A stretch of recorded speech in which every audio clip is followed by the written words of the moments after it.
Hello everyone. जो भी beginner है ये शुरुआत कर रहा है कि मुझे गवर्नमेंट फील्ड में जाना है, सेंट्रल गवर्नमेंट फील्ड में जाना है, तो ये वीडियो आपके लिए है।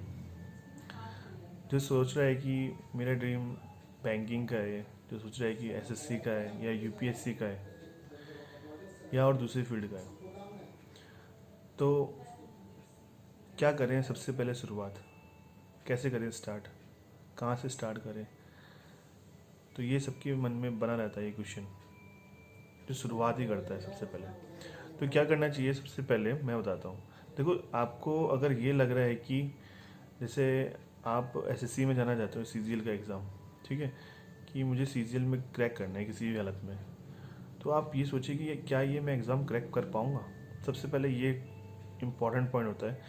ऊपर के फिर उसके सिलेबस भी देखिए कि अगर मैं जैसे कि आर्ट्स बैकग्राउंड से हूँ और मैं सीजीएल का एग्ज़ाम निकालने वाला हूँ, तो उसमें तो मैथ्स भी आती है, क्या मैं निकाल पाऊँगा?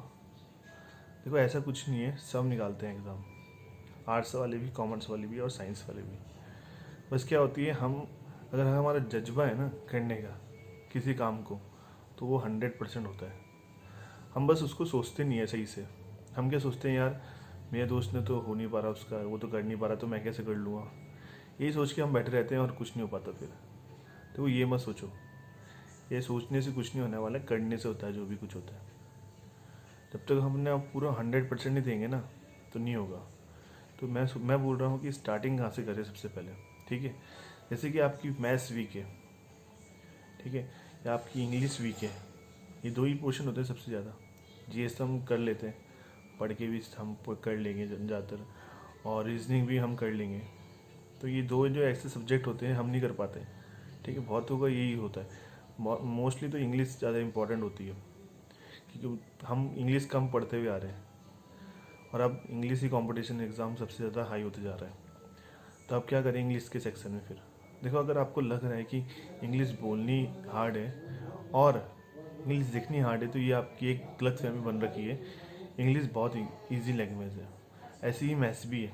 सब ने बस बोल बोल के निकाल रखा है कि मैथ्स बहुत हार्ड है और ये वर्ड प्रॉब्लम बहुत हार्ड है, कि हम नहीं कर पाएंगे, ये नहीं कर पाएंगे, फलाना नहीं कर पाएंगे। तो ये एक बन रखा है, बस एक सेक्शन बन रखा है हमारे माइंड में। दूसरों की बातें सुन सुन के हमने भी अपना एक ही चीज़ बना लिया है। तो अगर इस चीज़ से ऊपर उठना है तो क्या करना पड़ेगा? देखो, मैथ्स में अगर कोई वीक है, ठीक है, तो आप पहले सारे जो, जैसे आप आईयूपीएस का दे रहे हो या सीजीएल का दे रहे हो, तो सारे चैप्टर के नाम लिख लो, ठीक है। और उन चैप्टर में देखो कि आपको कितने चैप्टर आते हैं, तो उसको टिक कर लो और उनको अलग कर लो। जो नहीं आते उन पे काम स्टार्ट कर दो और जो आते हैं उस पर भी काम स्टार्ट रखो अपना, ठीक है। दोनों पे वर्क करने, लेकिन ज़्यादा किस पे करना है? जो आपको नहीं आते। कम, थोड़ा कम, मैं ये नहीं बोलता कम कर दो उसमें, दूसरे वाले पे जो आपको आते नहीं, उस पर भी काम करना है। लेकिन हार्ड वर्क किस पे करना है सबसे ज़्यादा? जो नहीं आते, ठीक है। अब क्या करो, आप अगर आपको लग रहा है कि यार ये तो मैं नहीं आते, तो ऑनलाइन पढ़ लो।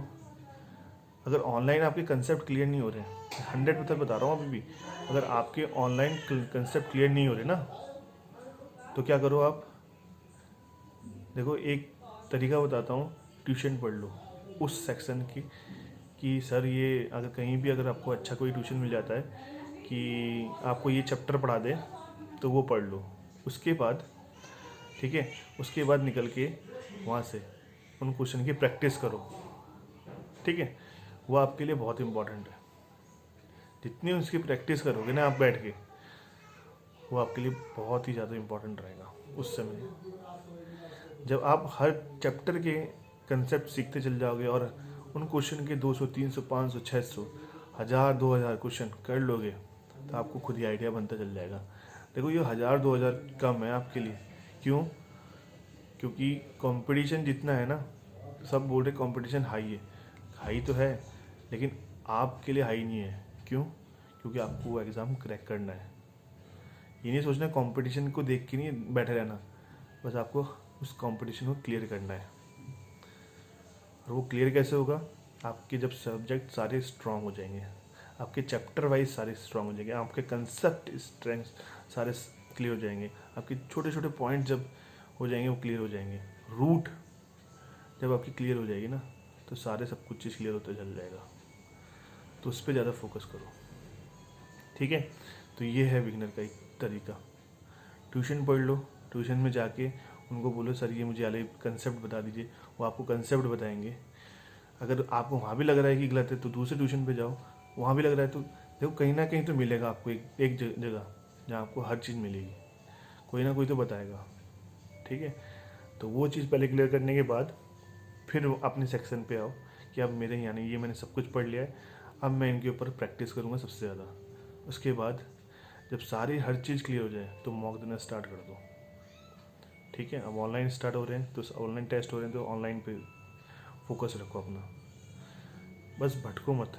अगर किसी ने बोला भाई क्या कर रहे हो यार, ट्यूशन, अब ट्यूशन पढ़ोगे तुम, सब तुम्हें बोलेंगे ट्यूशन पढ़ोगे अब तुम, तो ये एक नज़रिया बन जाएगा फिर एक, यार ये क्या कर रहा हूँ मैं, फिर आपको फिर वहाँ से हट जाओगे। देखो आपको खुद करना है, अपने आप खुद करना है, मतलब हर काम खुद करने हैं अब आपको, कोई और दूसरा नहीं सिखाएगा आपको, अपने काम खुद करो। मैंने एक बता भी रखा है, जब अपने काम खुद करनी है तो अपनी स्टडी भी खुद ही करनी है, दूसरे के भरोसे नहीं बैठनी, सिर्फ अपने आप करना है।